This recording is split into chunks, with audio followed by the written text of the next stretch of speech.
Shalom Aleichem. Shalom Aleichem. Shalom Aleichem. Topic for today is three crucifixions. Three crucifixions. The text is from Paul's epistle Galatians chapter 6 verse 14. అపొస్తలుడైన పౌలు గలతీయులకు రాసిన పత్రిక 6వ అధ్యాయం 14వ వచనం. అయితే మన ప్రభువైన యేసుక్రీస్తు శిలువ యందు తప్ప మరి దేని యందు ఆశ్రయించుట నాకు దూరం అగును గాక. దాని వలన నాకు లోకమును లోకముకు నేనును సిలువ వేయబడి ఉన్నాము. Three crucifixions are in view in Galatians chapter 6 verse 14. The first is the crucifixion of Christ.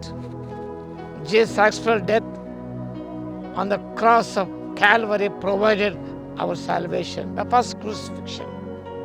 The crucifixion of Christ for our sins on the cross of Calvary to provide us eternal salvation. మొదటి శిలువ యేసుక్రీస్తు ప్రభు మన పాప నిమిత్తమై తను తాను అప్పగించుకున్నది, రక్షణ ప్రసాదించిన శిలువ. Second is the crucifixion of the world. వాక్య భాగంలో గమనించినప్పుడు పౌలు భక్తుడు దాని వలన నాకు లోకమును లోకమునకు నేను సిలువ వేయబడి ఉన్నాము. Second the crucifixion of the world, and that means it pleasures, it honours and treasures and anything that hinders us from receiving the blessing from God. ఈ లోక సంబంధమైన వాటిని అన్నిటి కూడా మనము మేకులతో సిలువకు కొట్టాలి అనే విషయాన్ని వాక్యపాలము చూస్తున్నాం. The third crucifixion is we as believers are crucified, no longer responsible to the world's temptation. విశ్వాసులు మనము కూడా సిలువ వేయబడి ఉన్నాం. గలతీ పత్రిక 2వ అధ్యాయము 20వ వచనములో నేను క్రీస్తు కూడా సిలువ వేయబడి ఉన్నాను, జీవించబడి నేను కాను క్రీస్తు నా యందు జీవిస్తున్నాడు. వాక్య భాగంలో గమనించినప్పుడు మనం కూడా లోకానికి సిలువ వేయబడి ఉన్నాం. ఇంకా సాతాను లొంగిపోకుండా ఉండటానికి we're crucified to the world. The first cross speaks of the basis of salvation. మొదటి సిలువ గమనించినప్పుడు మనకు రక్షణ గురించి సూచిస్తున్నది. The second deals with the results of salvation. రెండవ సిలువ గమనించినప్పుడు the crucifixion of the world means ఎప్పుడు రక్షించబడ్డామో మనము క్రీస్తు సంబంధులు సమస్తం కూడా దురాశ సిలువకు మేకులతో కొట్టి ఉన్నాను సత్యం గమనిస్తుంది. The results of salvation. The third points to the living of that salvation from day to day. మూడవ సిలువ గమనించినప్పుడు వాక్యభాగం చూసాం. గలతీ పత్రిక 2వ అధ్యాయంలో 20వ వచనంలో జీవించబడ నేను కాను క్రీస్తే నా యందు జీవిస్తున్నాడు, నేను ఇప్పుడు శరీరం ముందు జీవించిన జీవితము నన్ను ప్రేమించి నా కొరకు తను తాను అప్పగించుకొనిన దేవుని కుమారుని యందలి విశ్వాసం వలన జీవించుతున్నాను. నా కొరకు నన్ను ప్రేమించి నా కొరకు తను తాను అప్పగించుకొనిన దేవుని కుమారుని విశ్వాసం వలన జీవించుతున్నాను. కాబట్టి మూడవ సిలువ గమనించినప్పుడు we were crucified, no longer responsible to the world's temptations.